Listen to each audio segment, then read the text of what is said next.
Hello everyone, it's been a hot minute since I've last recorded a video, and it's Bread of Life here. I know it's been such a long time.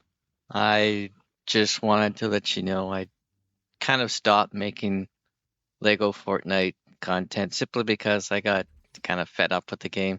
I realized there's a new update. I've been playing it a little bit, but it's probably gonna wear off in the next couple of weeks, and I don't know if it's even worth producing content for Lego Fortnite at this point. But what I have been doing in the past 2 months, while not releasing any videos, is actually creating my own Fortnite map. This is my first map, and I'm giving it a go here. I'm showing it off to the viewers here on YouTube as sort of a way to get people involved in it. It's not a gunfight map whatsoever. It's called Medieval Conqueror, and it's basically a hybrid between a survival game, maybe Risk-like, and some elements of role-playing. And I think you might enjoy it if you're into that kind of thing. So I'm just going to show off the map right now. I just released it in the past week and or so, and I've been fixing bugs constantly and trying to get things balanced. So I'm hoping some of you will out there will give it a go and see what the deal is here. And this is the island code here, 9953-6410-7471. So if you wanted to give that a go, that is the code right there for you on the screen. And you can have up to 6 players. So if you join in with your friends or family or whoever, you can have up to 6 players, and it's a free for all. So everyone's going to be on a different team. So when you first boot into the map here, you'll have the option of picking your class. So there is a number of classes to pick from. The first one being the warrior, and he is able to bash and shove his enemies into submission with increased health and regeneration. However, he has neglected his range skills. He can use hammers and the boomerang. So he is pretty strong, and he does have the ability to sort of bash around other players pretty good. Go-to choice if you're into that style of gameplay. The next is the archer, and these are his starting items here. Basically, the archer is an all-rounder. He has the ability to shoot up to about 6 bows that he has to choose from, and he gets arrows from crafting. You can craft using wood or wood plus copper plus boar's hair. And on the map, you'll notice there's another number of places where you can grab that stuff. You can also, there's a shop for him as well on one corner of the map where you can purchase orders and bows. He does have a special item as well in his arsenal to let him remain unseen for those snipers out there. The next class is the mage. The mage is the only class that can utilize shields, and he has some magical items at his disposal, namely the Sai and the Chains of Hades, as well as a few other things that I'll let you explore on your own. There's the peasant, which is basically not a fighting build at all, but he's the only class that can build, and he doesn't really drop his items. He drops a little bit when he dies, but not too bad. All the other classes will drop their items when they die, or their resources, I should say, except for world resources. Then there's the assassin, and he's like a thief and knight. He's very quick and speedy. He loves swords, so like the Infinity Blade and the Typhoon Blade, and some other special things. And we'll just go back in here for a second.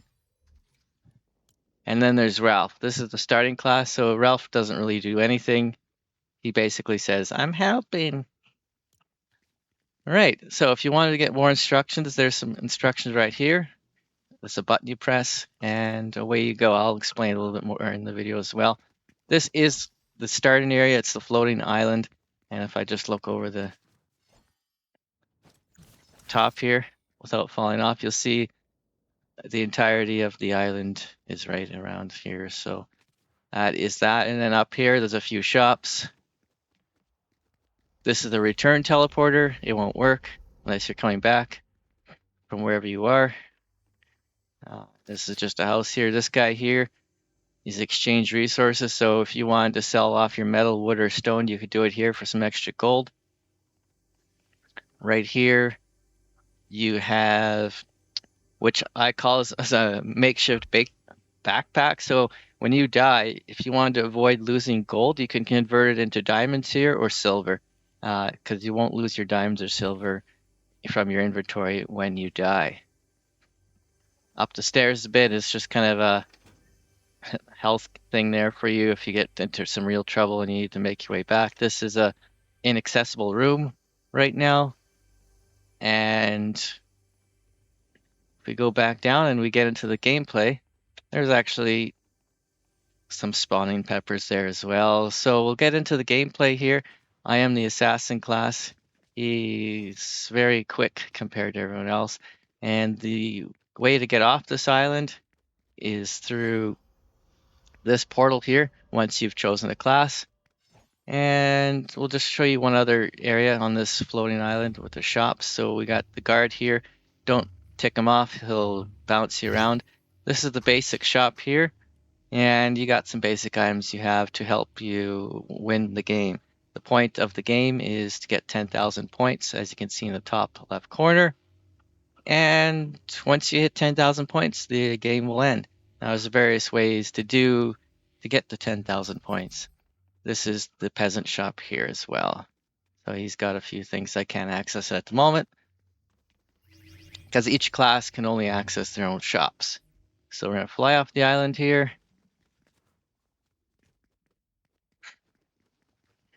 Oh, and these things here are healing if you get into trouble as well.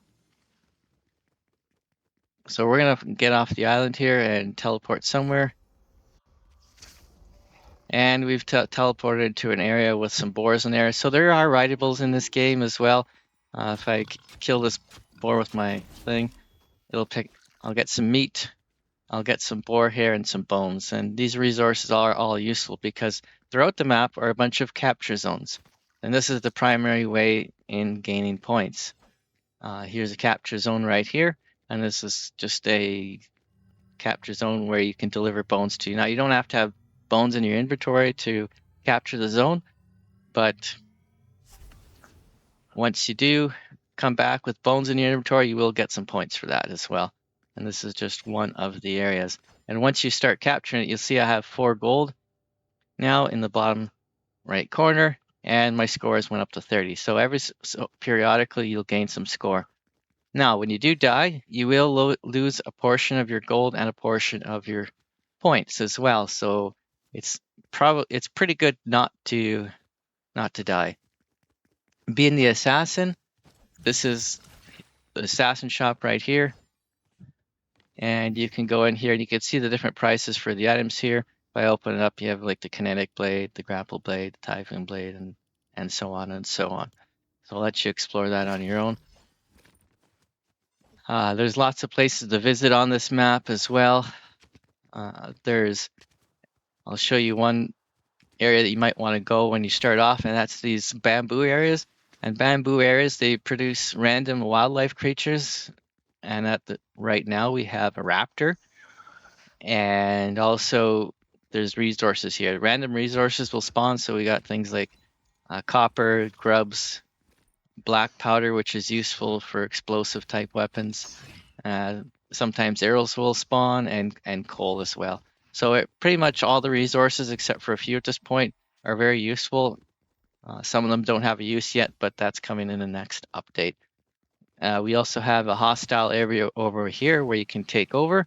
And I'll just quickly show you what this is all about. I don't know if I dropped my sword somewhere, so I don't know if I'll be able to defeat them, but here we are. So you'll see in these capture zones as well, there'll be usually some sort of hostile enemy that you can either defeat or try to outsmart them. If you're new to the match, you'll probably die to him, so it's probably not a great idea. And these orcs and random creatures that are spawned throughout the map as well, they will hurt you for sure. And once you kill them, you usually get some sort of a bonus, so usually gold. There's also a recycler here. You can recycle your basic weapons at this little trophy area here. That's a very dangerous area over there. And here's another area over here that you can capture to get points. Now, if I bring open the mini map, you'll see all these areas that are marked in red. So these are the different areas that you can capture. So over here is like a tree. We have like a fishing area here. This one's a bug area. We have what's I call in the cannon tower here. This one's a river area can capture. There's one underneath the mountain here that's very tough to defeat. I got somebody beating on me here. I'll see if I can kill him with my pickaxe or not. And this is the one I captured here. This one's kind of a rocky area where you can gain, it's called the mine. This one's a wolf area where you can ride wolves. This is where I was. You can ride boars, raptors, and wolves. Now, not all wolves and not all boars or raptors can be tamed. So certain ones can be tamed, and it's up to you to figure that out on your own. That's part of the challenge of this map. And you'll also see the shop icons that are marked off in black here. So this one's the mage shop here. This one over here is the warrior shop, and this one's the archer shop. The peasant shop, because he's the slowest character, is right on the main island, and then the assassin shop is right here as well. So that's just kind of an overview of the map. All right, so we'll do a little bit here, and just so you can see. Now I'm going to go to one of the easier areas here and try to take it over, and so you can see what happens when I die and what happens when I'm successful as well.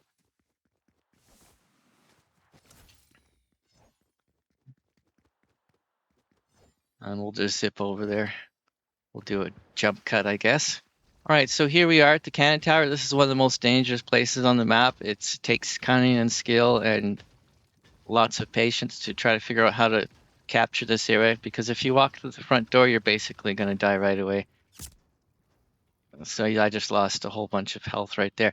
So when you die, right now I have 36 gold and 139 score. So if I go and die right now, see I'm down to 25 gold and 119. So it took a little bit off there. Now the higher you get, the more it'll take off because it's based on percentage. And I'll just show you that thing again when you die. So if I were to die right now,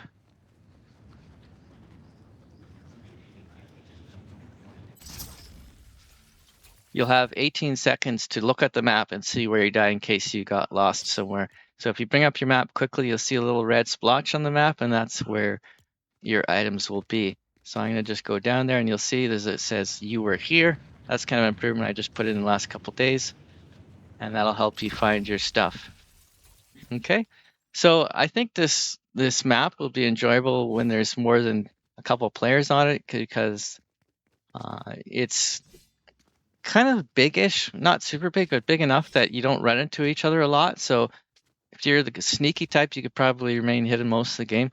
If there are a full 6 players, though, it can get probably a little more chaotic, and you'll find that you'll have to be dodging people a lot more.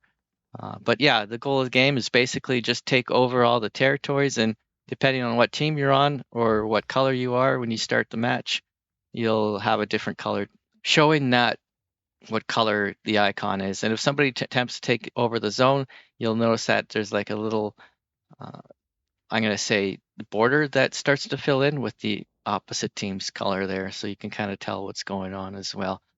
So I hope you enjoyed this video, and it is Christmas time, and there's lots of places to explore on this map. So for everyone out there who thinks they might want to try this out, I implore you to, and you could always leave a comment whether you enjoyed it, if you found some bugs that are still not addressed, and changes. I will be adding more and more to the map as time goes on, and there's lots of little things that to explore and to try to figure out. But yeah, so you have yourself a Merry Christmas and a Happy New Year, and keep with the time of the season and with the joy of the Lord. Take care, everyone, and have a good Christmas.